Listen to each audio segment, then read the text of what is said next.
Grimes on Duval. Mike Yaja here, along with Skylar Chase. Keith is unavailable to record tonight. Don't know why, but we'll let him figure out his personal things. Skylar, how are you doing today or tonight? I'm all right. Well, I mean, it could be the day when they listen, but no worries. I'm just at work right now, just killing time. Just hanging out. Yeah. Has it been busy at Coastal lately? Yeah, I mean, fairly busy, and like the past couple months like June was our busiest month of all time, and now the owner Brian Sherrill, his wife just had their second baby, so now it's going to be even busier in terms for me, just in these next couple of weeks, but that's okay. It's still good. Yeah. Well, congrats to Brian on their new baby. I saw them post on Coastal. That was awesome. Yeah, it's on the Instagram. Named Andrew after the Brian's late father-in-law, Amber's father. So Gotcha. I mean, Cool. Congrats to it's them. really cool that they're able to do that. That's awesome. But yeah, so we'll see. I'm sure he'll be swinging a golf club in no time. Yeah, I saw that he was watching the golfers teeing off. I thought that was cute. Yeah, I'm sure that's all they're watching anyways Yeah, right now. that's the only thing on right now. But in addition to golf, NBA and MLB will be coming back. We'll touch on both in a minute, but I want to start off first with the biggest news in the NFL, and we're in regards to good news. Derrick Henry. Well, good news for Tennessee fans. Derrick Yeah. Henry and local Jacksonville product from Yulee High School got a 4-year, $50 million extension with the Tennessee Titans, $25.5 million guaranteed. Skylar, what do you think of the deal, first off, just in terms of Derrick Henry and Tennessee? I think it's a good move for Tennessee. I as a Jag fan, I hate it. Derrick Henry is everything that we want Leonard Fournette to be, and he's every bit of everything that Leonard Fournette is not in terms of just bulldozing everyone. I mean, Fournette can do that from time to time, but I mean, I'm not trying to take anything from Derrick Henry or Fournette, like distract it, but that's a great deal for Henry, and obviously he wanted to be there, and with the way the division's shaping up, you got Phillip Rivers in Indy and Derrick Henry in Tennessee. Those are two kryptonites, so you can already count 4 losses on the schedule for the Jaguars. So I think it's smart for Tennessee to do that. It almost guarantees them a win at least one win against Jacksonville, having him, because he's going to get 99 yards on one run each time. So it's like 160 yards against us. He averaged a lot, that's for sure. He definitely ran wild a few times. Yep, he ran wild a few games against Jacksonville. But one thing I do want to touch on, you said that the Jags will have automatically 4 losses against the Colts and Titans. I disagree with that. I know everyone said, I even said it before, Phillip Rivers does wreck the Jaguars. But one has to think it's mainly because when we went to Los Angeles and San Diego, out west is when he took care of business against us. Except the one game here in Jacksonville when he lit us up. I know what you're talking about last year. No, I mean, there's last year, and then there was the year in 2013, 2014, whatever, when we wore the teal, our first, like, with the black sleeves, the teal alternates. Mhm. But then he started the game like 20 for 20. So, I mean, I would argue against you on the fact that it's just West Coast. It seems to be every coast with Phillip for us. But, I mean, he is getting older. So, I mean, there was some sarcasm, but it's I don't know what it is. Hey, every bit of sarcasm comes with a bit of truth. So I mean, well, yeah, I mean, the truth is that Phillip Rivers dominates us, and there's no denying that. I don't know what it is, but he seems to have his best games. He has our number, that's for sure. But so does Derrick Henry. Yeah. And as for Tennessee, I think they did a good job in terms of the contract status. They're paying less to Derrick Henry than they paid Chris Johnson back in 2011, 2012.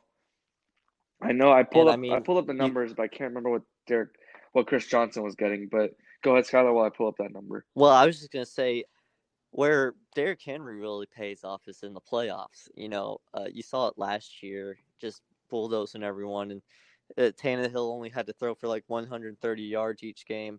That's what the Jaguars were trying to do with Blake Bortles when we had that, and we were trying to run that system. I think Tennessee's got a little bit better format.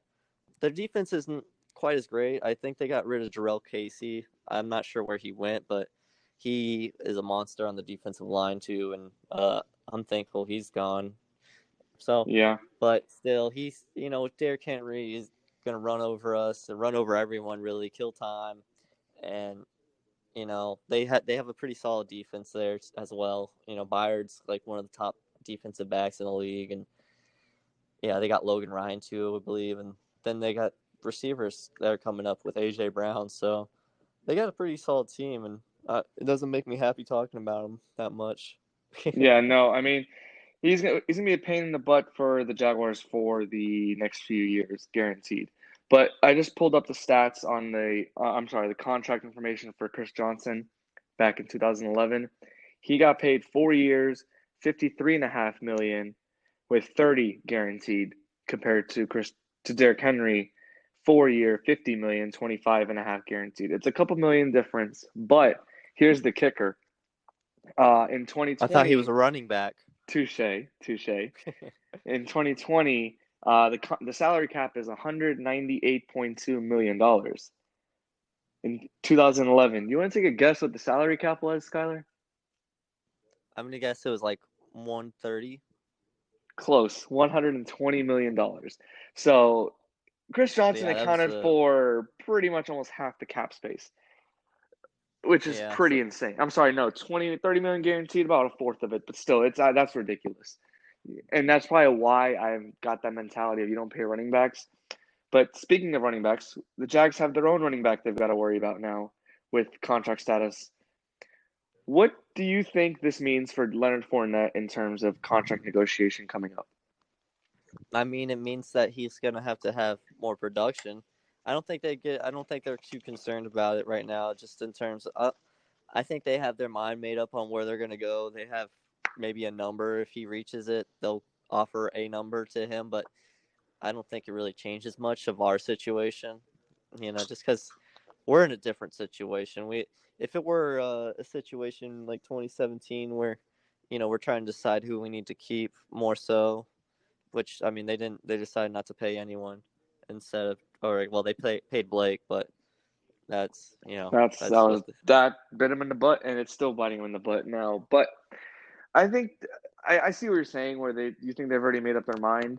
I think he needs to have another good year, because you can't have 2 bad years and then 2 really good years to get a contract. You've got to be pretty good as much as you can. Now, yeah 2017, he was really good. He led us to the AFC Championship game. 2018, he was pretty bad. Last year, he had his career year. He had, I believe, 16. What did he have rushing yards? I think it was over 1,000 rushing yards, and he had it's over 75 1,000. catches. And he did a really good job last year. Now, the thing is, why I feel like if Leonard Fournette gets another 70 plus catches a year, or I'm sorry, this year, maybe even 60, I'll knock it down because Chris Thompson's in town. Yeah. You have to consider giving him a good contract. Now, not to the point of 4 years, 53.5 million, or 4 years, 50 million, like what Derrick Henry got. But I'm thinking more like a 4 year, 30 million at most, and that's even pushing it, because I feel like he's got a lot more, and he's also getting paid a lot more compared to what Henry was making going Yeah. into this year. Henry was on a second round contract, much cheaper deal than what Fournette got to start his career in Jacksonville. So they've got to do because all I that mean, numbers. with being in the top 5 pick, He was getting paid, I believe, $27.5 million over the span of the contract.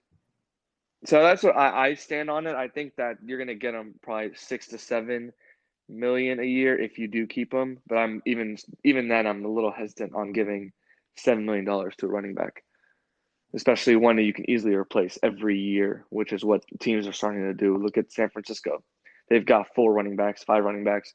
Now, granted, 2 of them are one of them's out the door, another one's going to be out the door soon with his request and Raheem Mostert, but.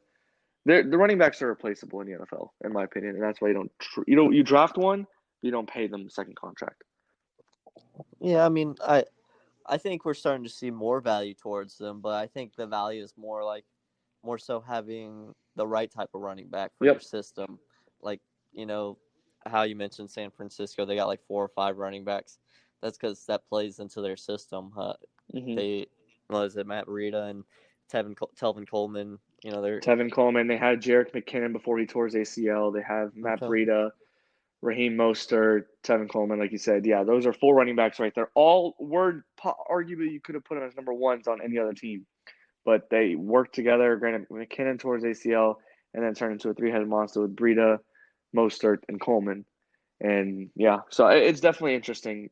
Each team has their own scheme, and Jags have a power run game, and they got their guy, and we'll see if he decides to stay another few years here in Jacksonville. And so hopefully there's the team.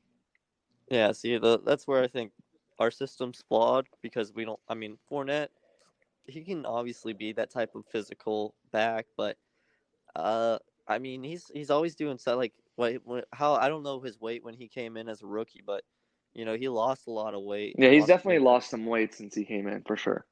Yeah, so it's like he's one of the faster backs in the league too, just for his size, and he's got downhill speed, but I don't think he's physical enough to be a 3-down running back. I mean, he is, but I don't think in this day and age you really can do that because defenses are so beefed up and they're always rotating so many different guys on the defensive line that you can't put a guy who's running so much against a fresh 300-pound guy and expect the guy who's been running the whole game, to plow over that fresh defensive tackle. It's not a smart game. That's why you have 4 backs in San Francisco, and Kansas City has 2 running backs or whatever, but they also can use like their receivers as running backs because of their speed.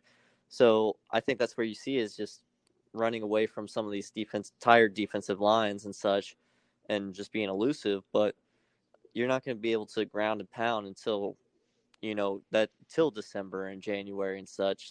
And that's where Derrick Henry thrives because at that point there is no fresh defensive line. Your twos probably are starting for half the season at that time because the starting defensive line, can't make it through a whole season. Most guys can. I mean, there are some guys. There's a lot of guys that can, but it's just it's too much wear on a human body to go up against so just being so physical for that many plays in a game throughout the whole season. So I don't think I get the system that they were trying to do. Tom Coughlin came in. He brought that old school mindset. And, it reminds me of a lot of like a 30s like a football team from the 30s, just because we had a quarterback that couldn't throw, we had a running back and a solid defense, and yeah, that's how you win football games when the game first started. But that's not where we're at today. Yep. So, like you said, the game's evolved, and now it's all about catching the ball out of the backfield, which Leonard Fournette did a great job of last year.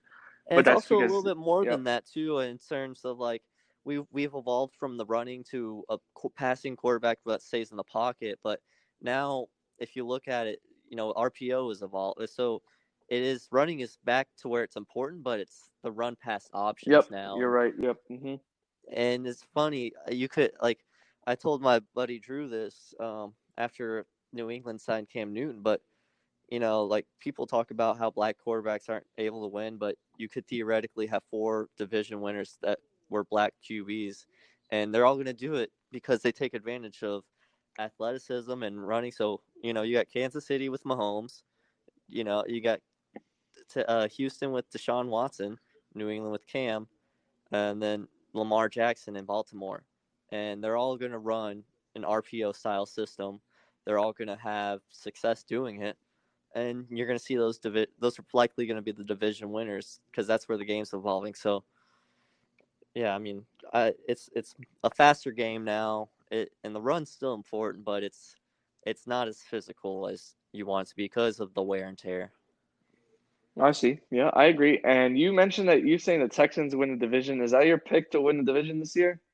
They're obviously the favorite to win the division this year. I don't know about the favorite. I mean, with the departure of Hopkins, that I think that helps level out the playing field a little bit. But David Johnson's not a bad player, and they still have Lamar Miller, right, I believe. So it looks like almost how San Francisco, Kansas City got to where they got. They're going to try to do maybe a dual running back RPO system. They still have some good receivers out there. I mean, none as great as DeAndre Hopkins, but they still have some talent out there. Yeah, I disagree. I don't think the Texans are winning the division, but I don't Well, know I who's gonna never win. said they would. I said they were just the favorite. Fair enough. Okay, fair enough. But by the way, Lamar is a free agent. I looked it up. He is a free agent right now. So, anyways, enough NFL. NFL. We just hope that they do come back and are able to play. Speaking of comebacks, You going to games? when NFL comes around, Yeah. hesitant on it. We'll see. I don't know. So We'll I mean, we see. saw that the Jaguars announced 25%, Yep. and Yep. And I think New England said 20%. So we'll see some more procedures come out until they announce that oh all yeah, can for go. sure. But Until the NFL gets their protocols and yeah, we're gonna see that over the next month and a half.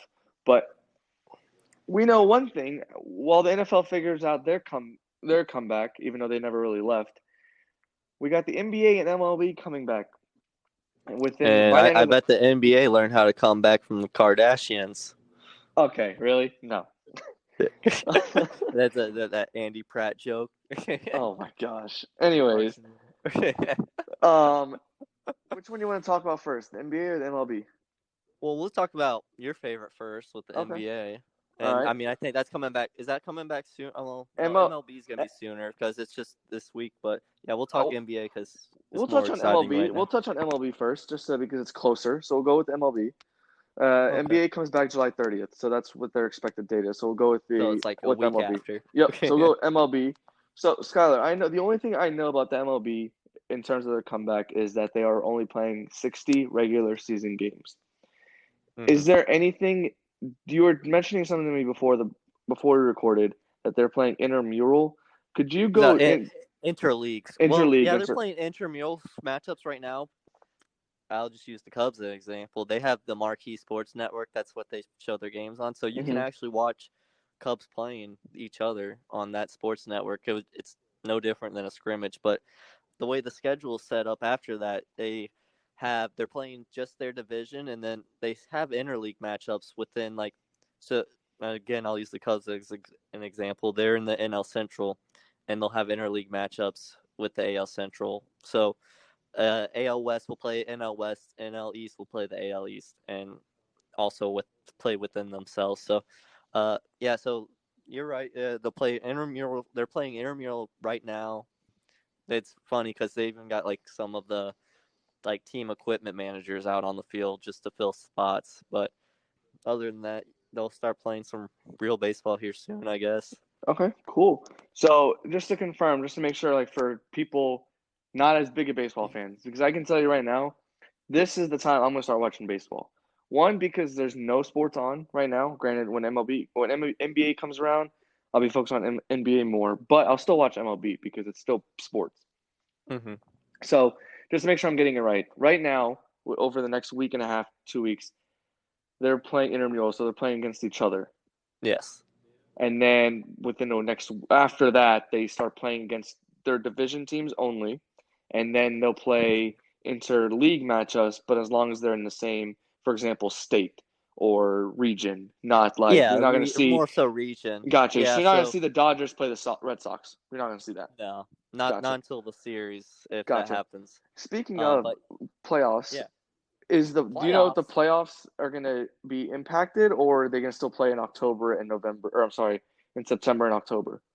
I think it'll be a little bit later. Gotcha. I have to look. I have to look back at it, but I think it'll be like kind of the same, but a little bit later.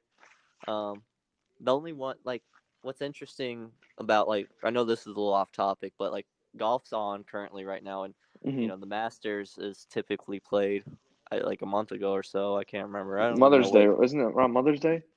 No, the Mother's Day was the players, but then they Oh, that's switched it right. to May. Um, No, you mean switch but to March?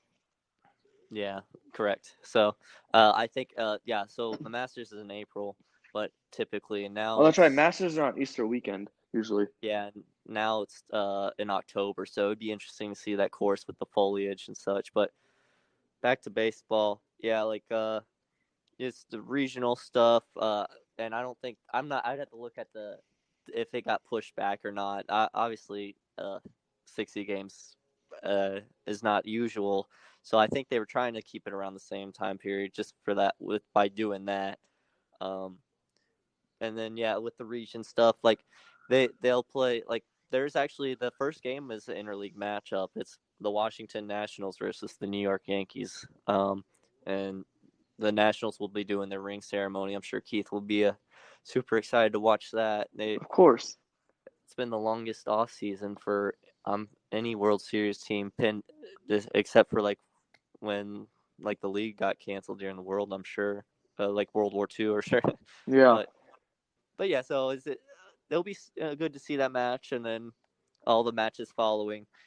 But yeah, I'm interested about the NBA. See, I like seeing all the pictures of the courts and like the hotel ballrooms. Yeah. It's pretty interesting. Are they going to be playing in the hotel ballroom or are they moving it somewhere else? So, from my understanding, they are going to be playing, I believe, in the Worldwide Center, like the ESPN the Worldwide Center. Yep, that they are going to be playing in the Orlando Magic practice arena. That is what I understand. I don't know the exact specifics, but I really don't care. As long as they play these games, that's all that matters to me. Because obviously, there's no fans, so I don't expect it to be. I don't think anyone really cares. They're just ready for basketball to start. And it's what's I think is interesting, since it's the middle of the season, they didn't take all the teams. They just have top 20 maybe, so not 20, even that much. 22 teams. So what they did 22? Is they did the 8 teams on each side, so 16 teams, and then any team that is within, I believe, 6 games of the 8th seed. So there's only one team in the East, so that leaves 9 in the East, and then there's 3 teams. I'm sorry, there's 8. I can't do the math right now, but either way, there's more teams in the West, and there is the teams that are in the West are going to be going head to head trying to make that 8 seed in the West. In the East, it's just everyone's fighting for seeding mainly. Like 4 or 5 will rotate, 3 and 6 could rotate. Like it's all a bunch of seeding, but 22 teams are all going at it. Hopefully, they'll start July 30th. My question to you, Skyler, do you think they will start in 2 weeks? Because how many you've seen some reports about how players have already tested positive for coronavirus. Some people are asking girls to come into the hotel rooms. There is people violating the bubble. Just, do you think they're going to start in 2 weeks? Yeah, I mean, I'm sure they'll start it, but I'm sure some of the teams will look like the Nets and have like they're pretty depleted. Expect Bo Beach coming back or something like that. That'd be great for Jacksonville and UNF. Yeah, that'd be cool. But yeah, I mean, I think they'll start on time. Money's too important to a lot of these people, so they're not gonna not stop. They're gonna start on time, and if they have to stop, they'll do that. But I don't think they'll wait to start again. I agree. I agree. I think they will start, and I really am hoping they finish the season and the crown champion, because this has been a very chaotic 2020, and I think sports will return the world to a little bit of normalcy. Granted, there's still other bigger issues at hand, but the sports coming back, like the NBA, MLB, NASCAR, football, hopefully in the fall, everything happening in the fall will bring the world back to normalcy and back to normal. Like, I really am just tired of looking on Twitter, some post about some lady not wearing a mask, or, for example, another positive corona test, or the media is lying, or Trump saying something, or whatever the situation may be. I'm just ready for my Twitter to be flooded back with memes about sports, stories about sports, and like just fun stuff about sports that make sports so universally loved. That's what I'm waiting for. Something distracting from exactly. Being angry. Exactly. But it's just gonna bring up the angry sports fans. Like I'm upset the Bulls aren't involved in it. But that's one thing I was wondering is like, how will this affect the accolades given towards this end of the season? Are they only gonna count the statistics up till the break? I have no clue. I don't think they're worried about that right now. I think they're figuring out trying to make the season I'm worried finished. about that right now. That's why I brought the question, Mike. Why are you worried about it? What Bull doesn't matter to you? Kobe White. I don't know. Please. I don't think no, Rookie of the Year is going to John Morant. Don't give me that. but Colby was heating up. So I mean, I wish he would have that's the thing. This people are gonna see Ja going and Zion. Zion just left for personal reasons, but he'll be back. I'm sure at some point. But yeah, I mean that's what upsets me. I was like, Colby was starting to find his groove, and I mean they didn't start him until and then they started starting him because he had a really good February, and then everything went down. But so it was a little disappointing. But so I had to wait even longer now to see the Bulls play. And you may have to wait around till Christmas time. So that's another thing. What I'm very interested with the NBA.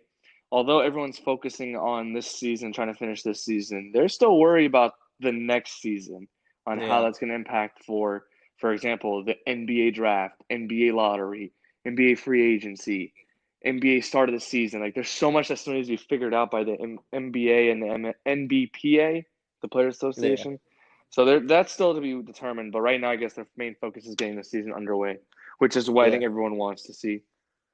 Yeah, and everyone wants to make the money back too. And, yep. It's just like every other business out here that's had to close down. Yeah, they're not used to it, and they're just trying to find ways to keep it going. But yeah, that will be interesting to see how some of these players just turn around. Like whoever goes to the finals, they're not going to be as well rested as they normally would. Yeah, that's true. It's maybe back to back. You never know. It's gonna be the first time for a lot of these players playing like that competitive, and since they left college ball and had to go to like a combine and then into the league. It's gonna be very interesting, and I cannot wait. Hopefully, we can get it done. It's gonna be very cool. Hopefully, it works out. So I'm sure, with all this though too, I'm sure you can expect like heavier sophomore slumps from like Ja Morant and Zion, but not Colby because he's resting right now. So maybe we'll see. Maybe this helps the rookies now keep their momentum going into next season. You never know. We'll see. This has definitely been a weird sports year. They're also playing better competition right now, besides anyone who plays the Nets. That's true. But right now, so in regards to comebacks, and hopefully they play the NBA, and hopefully the MLB can finish playing. Well, start and finish playing. So just an update for fall sports. The MEAC suspended fall sports indefinitely. The reason why I bring that up is because Bethune-Cookman, a local school, is impacted. They are in the MEAC conference, and they are no longer, as of right now, expected to play fall sports in 2020. Now, the reason why this is such a big deal is that this is another D1 school or conference canceling fall sports indefinitely, joining the Ivy League and the Patriots League. Now, granted, Skyler, these are FCS schools, so they are pretty much... So the money's not involved as much. But... Exactly. Money's not there, but they are still being impacted. Now, Skyler, now that there's 3 D1 FCS schools suspending fall sports indefinitely, do you think college football in D1 FBS level, for example, the SEC, ACC, Pac-12, Big Ten, the MAC, all these schools, do you think they're playing this year in 2020? I think college football is one of the things not going to be played this year. You can't ask these unpaid amateur athletes to do that. The kids aren't even allowed on campus, and they're going to have these kids on campus just to play sports. And I understand they announced that they're going to probably play just conference only, but I've seen that conference only thing, and that's what their goal is. Hopefully, just get some games in. But I agree with you on that. I don't think that you can force kids to play, especially that you're not paying them. I mean, that's already the NCAA is already like the biggest form of slavery in a sense right now. It's the biggest hypocritical organization in the entire world. And I use that term slavery, like slave loosely, obviously, because there's real life slavery still happening in terms of child trafficking and actual human trafficking and such. But Wayfair, what was that? Wayfair? Have you seen the stuff that's going on with Wayfair? Yeah, I've seen that. We won't get started on that. Or the Washington football team or anything like that. Yeah, no, we're not going into that stuff. Yeah, I mean, these kids already put their bodies through so much. I mean, DJ Hayden, current Jaguars cornerback, almost died when he was in college because, of the injury. Like, so the game's deadly enough, and you're adding a virus on it that, I mean, some people feel confident about being around out and about, but like it's weird. It's a weird situation for sure.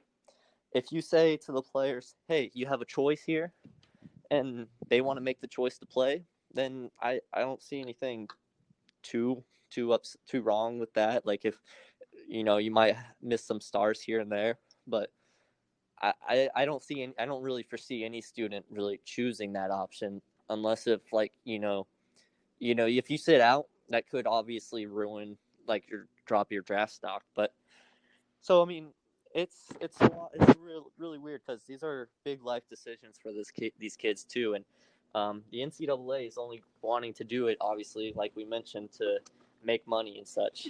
But it just doesn't make sense if regular college kids aren't on campus, then why are you allowing these athletes this? Like, if you're gonna treat these athletes different, then treat them different, pay them, So. Yep, I agree. No, I'm putting. Okay, so just a quick question. Put a percentage chance, 0 to 100. Does that they play? That college football plays? Yes. I'm gonna go 37. 37. Nice even number. I'm putting it at 10%. There, I don't think it's happening, and I'm gonna be very upset. But well, I mean, I don't think. I mean, 37 is not a high percentage, but I think the boosters will do everything they can. Yeah, other than empty their wallets out to pay the athletes, that's not happening. Yeah, I mean, that's the thing. It's like boosters pay athletes sometimes without. I mean, illegally they pay them. Illegally they pay them. Yeah. Well, allegedly, you are correct. We don't want to get real. We don't want to get sued, but allegedly, athletes do get paid by boosters and whatnot. But that's another topic for another day. But so, I mean, if it comes down to like a decision thing like that, a booster might go, "Hey, Mr. Trask, hey, we need you out there. Felipe's gone." We'll see. I mean, I don't know. I think the most that they play, if they do play, is probably 6 to 7 games, maybe 8. I don't think they get a whole season. We'll see. I mean, the NCAA has done some stupid stuff before, and would not surprise me if they do force these kids to play. But even then, you can't force them unless you pay them. But I can tell you are wrapping up at work. But one quick question: what's going on in Coastal before we wrap up the show? Well, I mean, besides the baby, I have some new involvement with Justin James, so we'll keep that under wraps for right now. Y'all will see some of that stuff coming out in a little bit, but everything's just kind of rolling right now. We got a deal on memberships. If you want to do a membership right now, it's double the hours. So like our basic membership's $50 a month, and typically that gets you 1 hour. Now you get 2 hours a month, and silver for $75, you get 4 hours instead of 2. So wait, what do you mean by 2 hours a month? You get 2 hours of facility use. Oh, facility use. Gotcha. Okay. Yeah, so you can do whatever you want with that. Whether you practice or play. They're playing the Memorial Tournament right now on the PGA Tour at Muirfield Village, and that's a course we can offer to you. So if you want to play the same course that they're playing right now, that's something that you can do. And so, like with a membership, if you depending on which package you do, if you have 4 hours, you can spend 4 hours in here playing whatever you want.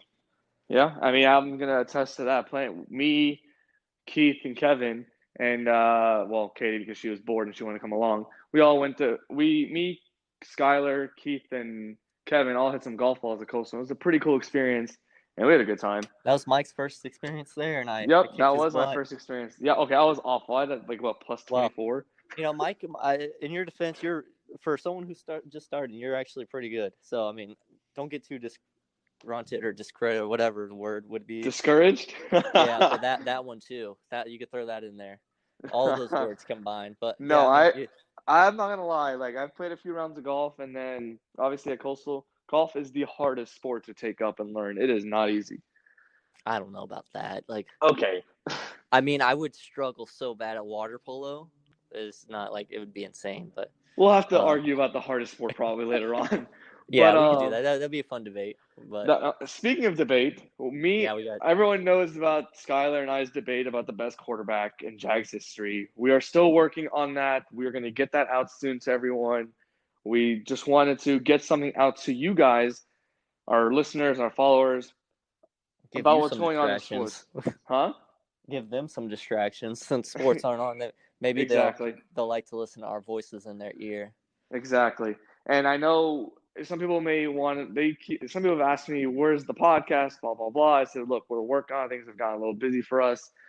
We're trying to pump out once every 2 weeks. We are trying that. But right now, the last month and a half has kind of been busy for all of us. So we are working on trying to get a better routine going. But myself, even if Skyler was not able to come on tonight, I wanted to get something out there. It would have been just a solo podcast. And we want to let you guys know that we are working on getting more out there as quickly as we can. Stay patient with us. We're going to use our old mantra, trust the process.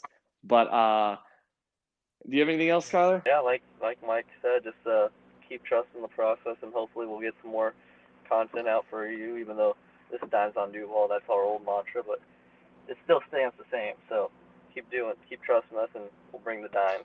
Exactly. There you go. I like that ending. For Skyler Chase, for myself, and for Keith Manzi, who is at home doing something. Till next time, guys. See y'all later.